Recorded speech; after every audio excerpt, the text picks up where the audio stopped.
প্রিয় বিনিয়োগকারী ভাই ও বন্ধুরা আমার, আসসালামু আলাইকুম। শেয়ার বাজার অর্থনীতি বিনিয়োগ বিশ্লেষণের দৈনিক সূচক বিশ্লেষণ পর্বে স্বাগতম। অনেকদিন পরে নতুন ভিডিও দেওয়ার একটি সময় পেয়েছি, কারণ এর পূর্বতে অনেক জটিলতার মধ্যে দিয়ে পার হয়েছি, অনেক ব্যস্ততার মধ্যে দিয়ে গিয়েছি। তো যাই হোক, ব্যক্তিগত অপ্রাসঙ্গিক কথা এড়িয়ে যাই, মূল আলোচনায় চলে আসি। মার্কেট গত কয়েকদিন যাবৎ ক্রমান্বয়ে যেভাবে পতন হয়েছে, এটা আমাদের মতন সাধারণ বিনিয়োগকারীদের পোর্টফোলিও অনেকাংশে খালি খালি হয়ে গেছে। এটা আমাদের জন্য অত্যন্ত কষ্টদায়ক, কারণ আমরা এই পতনে অনেক ক্ষতিগ্রস্ত হয়েছি। তো যাই হোক, এখন আসলে সামগ্রিক যে অবস্থা সেটা বোঝার চেষ্টা করি এবং আগামীতে কী হতে পারে সেটি সম্পর্কে একটি ধারণা নেওয়ার চেষ্টা করি।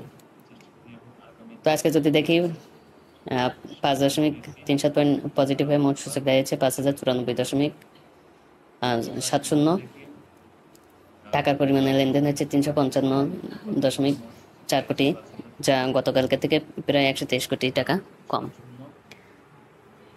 আজকে অ্যাডভান্স ছিল হচ্ছে 145টি, ডিক্লাইন ছিল 178টি, আনসেন ছিল 74টি।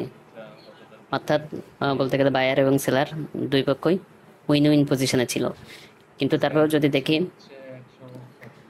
পারতপক্ষে আপনার সেলার পক্ষই বিজয়ী হয়েছে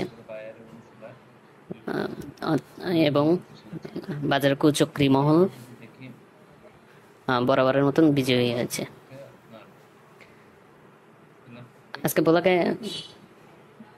খুব বেশি লেনদেন হয় নাই, বলাকে 20টি কোম্পানির লেনদেন হয়েছে 9-9.5 কোটি টাকার মতন, যেটা আসলে অত্যন্ত নগণ্য।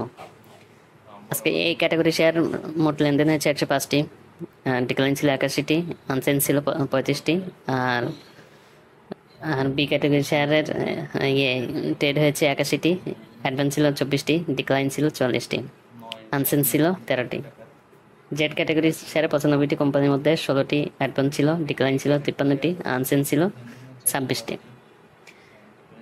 মার্কেট আসলে এটা হওয়া আমাদের জন্য দরকার আছে বলে মনে হয়। আসলে শুনতে খারাপ লাগলেও আমার বলতেও কষ্ট হচ্ছে, কিন্তু আসলে সব কিছু মিলাই এটা বলতে হয়েছে অনেক কষ্ট করে এই কথাটি, যে এটি হওয়া আমাদের জন্য জরুরি আছে।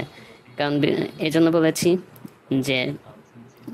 যে কোম্পানি ডিভিডেন্ড দিয়েছে সেটি পতন হয়েছে, যেটি ডিভিডেন্ড দেয় নাই তলাবিহীন ঝুড়ি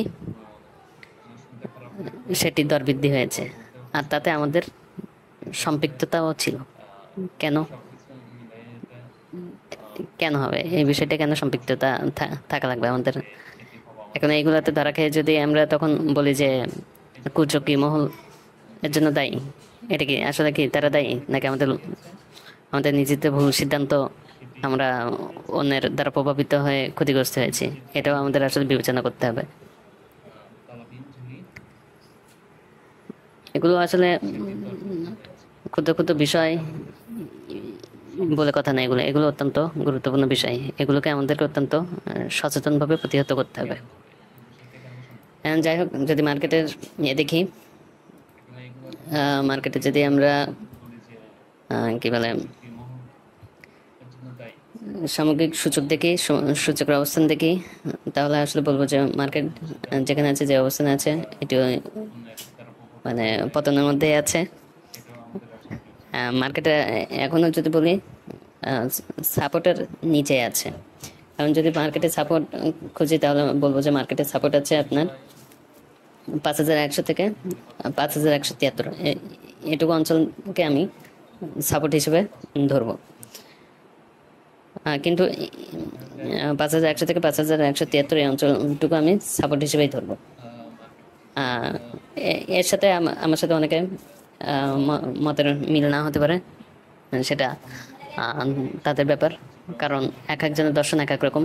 কিন্তু আমার কাছে মনে হয় যে 5,100 থেকে 5,173 এটুকু এখনো সাপোর্ট হিসেবেই কাজ করবে। আর যদি রেজিস্ট্যান্স কথা বলতে হয় তাহলে বলবো যে 5228 এটিকে আগে রেজিস্ট্যান্স হিসেবে ধরবো। তো দেখা যাক মার্কেট আসলে কোথায় যে থামে, কোথায় অবস্থান নাই। কিন্তু বরাবরের মতন বলবো যে সচেতন হন। যে কোম্পানি ডিভিডেন্ড দেয় না সেই কোম্পানিতে সম্পৃক্ত হব, আর যে দিচ্ছে তার থেকে মুখ ফিরিয়ে নেব আর ধরা খেয়ে হাই হাই করবো, এটা আসলে কখনোই কাম্য হবে না। দেখা যাক সামনের দিনগুলোতে ইনশাল্লাহ আশা করি যে ভালো হবে, কিন্তু তার জন্য দরকার আমার মার্কেটের লেনদেন বৃদ্ধি এবং একই সাথে দরকার আমাদের সচেতনতা। ধন্যবাদ। আসসালামু আলাইকুম।